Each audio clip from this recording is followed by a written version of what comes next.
Hi, Rich Hoffman here. So a lot of debate about Laura Loomer. I like Laura Loomer. I like a lot of the blog reporters, independent reporters that are out there. I think they're doing some of the best work that is happening today. And the decentralization of journalism is the best thing to happen in the modern age, and it's forcing a lot of people to talk about things they hadn't talked about before, because orthodox journalism kept it from people's minds. But Laura Loomer is always out there as an attack dog. She's totally committed to journalism as an independent journalist, and I can think a lot of people that fall in that same category as her that I think are doing great jobs, great work out there. And the world's better off because of people like Laura Loomer. But the traditional media is very upset. And then I'll also refer to the fact that, the White House called me recently. And, the normal media out there is like, why is the Trump administration talking to these independent journalists and these radical right-wing bloggers and all these people that aren't accredited? They didn't go through the system. Well, the system is what's caused the problem, the corruption. And the answer is the people who are outside that system. You got to have dynamic intellectualism applied to solve the problem, because the problem resides within the static intellectualism that protects the corruption from reform. So if you want to fix something, you got to report on something. You got to get outside the mode of controls that have been applied to editors who kept those stories from being put out to people who need to consume the information. So people like Laura Loomer have been extremely valuable, and God bless Trump for recognizing that and having a White House that calls people like me, openly embraces people like her. Hey, Laura Loomer told me I should fire some people. I'm going to fire them because she's done the research I haven't had time to do, and she showed me the goods on why they're bad and corrupt and why I shouldn't hire them. So I'm going to listen to her. In the first term, he listened to all the Orthodox people, and it got him, because he did what you're supposed to do, it got him in trouble. Now he's doing a much better job, not because he wasn't capable of doing a better job, but he stopped listening to the people who are causing the problems. For many years, we had presidents who really wanted to just be in the White House. They wanted to be the next Camelot, and they wanted to be sitting at the desk. And if someone comes in, this is often the case with a lot of politicians, they want the job. You have to work to get the job. You have to go raise money to be in the job. And then you feel like you owe people for helping you raise money to do the job, so you can pay all these static media people money to place ads on their stuff to air and get orthodox support from them, because they want the advertising revenue. But you got to go out and shake the tree to get all the revenue so you can pay those people, and then you end up beholden to all of them, and you can't actually speak your mind. Where someone who's an independent journalist like me, or like Laura Loomer, and a whole bunch of other people that are doing very well in this Trump economy. Charlie Kirk has built a great network. The War Room, Steve Bannon, great network, far more powerful. Steve Bannon is far more powerful on his War Room podcast than he would be if he was on Fox News. Far more powerful. What did I say about Tucker Carlson? He would be far more powerful than his 8 o'clock show on Fox News that maybe 4 million people saw or 3 million people saw. But he had to stay kind of within editorial guidelines. You can kind of scratch the surface, but you can't go all the way. Now on his podcast, he can do a lot more work, go a lot deeper on topics, and really get into the meat and potatoes. Joe Rogan, he's evolved from a radical leftist to being a MAGA embracer, just like Elon Musk has evolved over time. A lot of this is because you get information out, and then they consume information like, wait a minute, am I on the right side? Maybe not. This is because you've had independent journalism being able to shake those topics loose. You get people information so they can make good decisions, and they can choose for themselves. And they're choosing to step away from the left-wing politics that now everybody's ready to admit that it was always Marxist. I say that all the time anymore. Communism's been looming in the background of all this stuff for many, many, many, many decades. And it's really what's been protected by the rules-based society that created rules to hide it in the background. And we couldn't talk about it because no one ever admitted what the problem was. They just talked about the surface stuff. Oh, look, there's a little monkey that needs chopping down their rainforest, and we're messing up their habitat. So let's talk about that for several days and ignore the fact that you have all these bad things going on in the world that really need to be dealt with, and you never had media reporting on it. But now that the media's been decentralized, and you have all these kinds of people like Laura Loomer that put 100% of her life into it, that really puts the hard work into good reporting, good solid reporting. We're getting things done and are being talked about that have really never been discussed with the New York Times and Fox News or CNN or anybody else, MSNBC certainly. So that's good news. That's the way you want to see it. So why would Trump trust them over the Orthodox media? Because the Orthodox media has been corrupted, they're bad, and they lie. And Laura Loomer has a history of passionate information that is authentically researched. And so you can ask her, well, who's dirty and who's not? Well, I can tell you this person and that person did all these things, and this is why they did them, and here's the evidence. Okay, I'm gonna take your advice seriously, and then make decisions on employment based on that. That's got everybody upset, and they want to say she's a radical right-wing activist. Here's the deal: when you hear that kind of terminology, the left is communism, the right is Adam Smith capitalism. So when you're talking about right-wing politics, you're talking about adherence to the wealth of nations. Nazis were Marxist socialists, fascists, super controllers, micromanagers, Mussolini, fascists, ruthless dictator, Nazis, Socialist Party of Germany. These are not capitalists.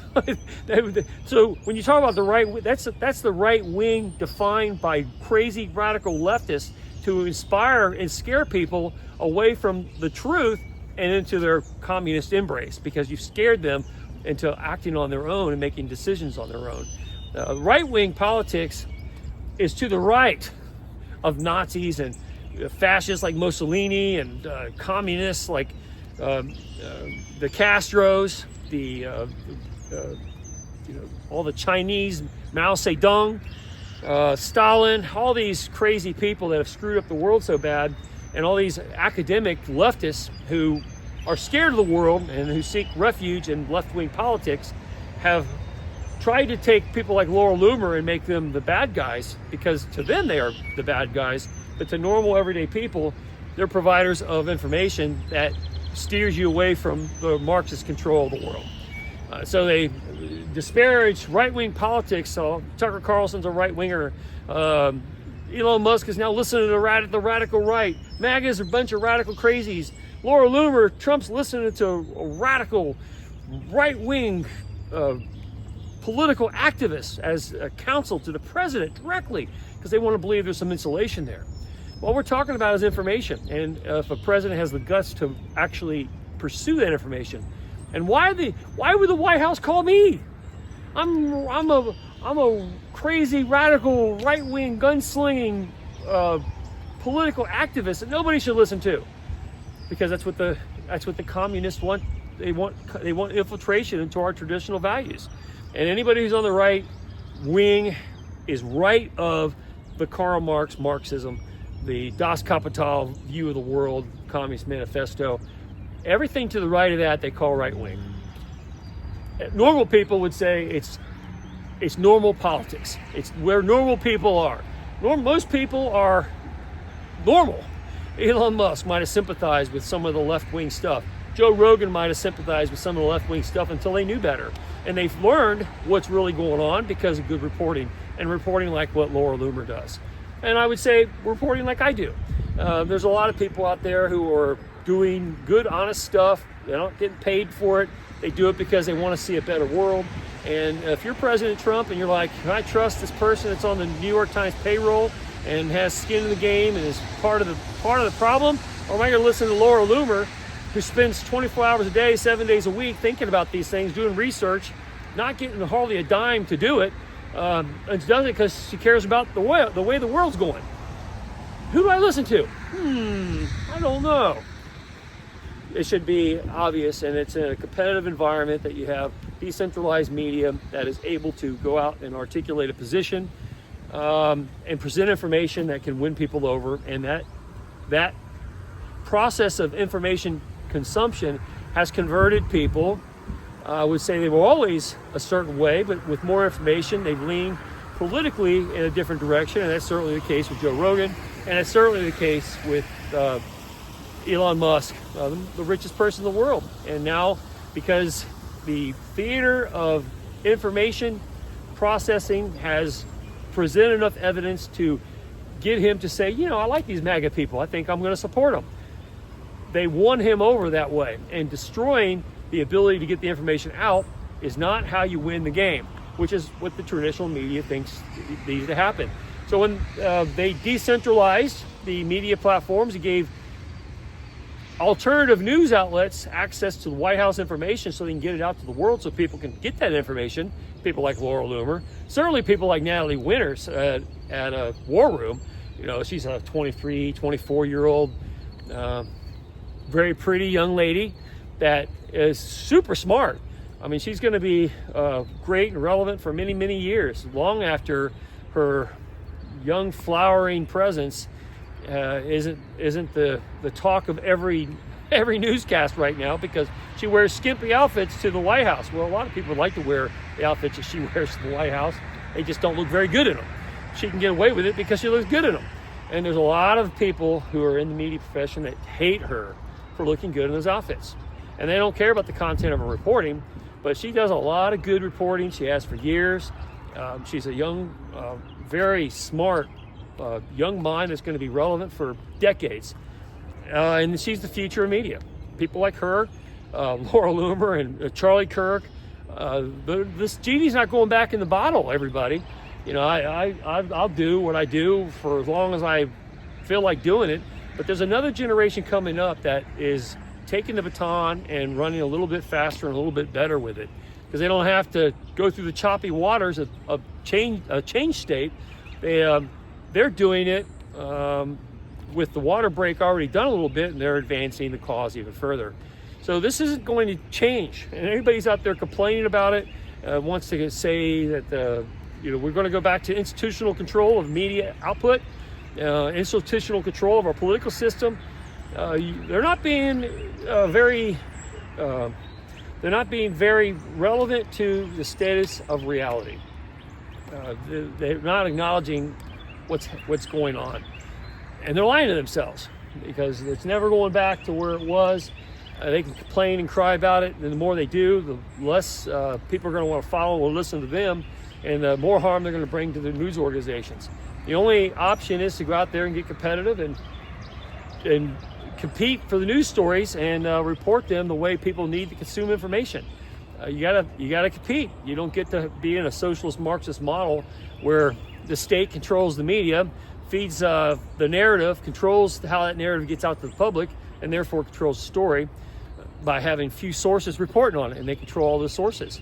By decentralizing those sources and having lots of people who are very hungry to report news, like Laura Loomer, out there doing great work, it's opened up the doors and gave people the opportunity to make decisions on their own, and it's done more to stop corruption than any other method, because now it's in the light of day, and there are people like her ready to report it.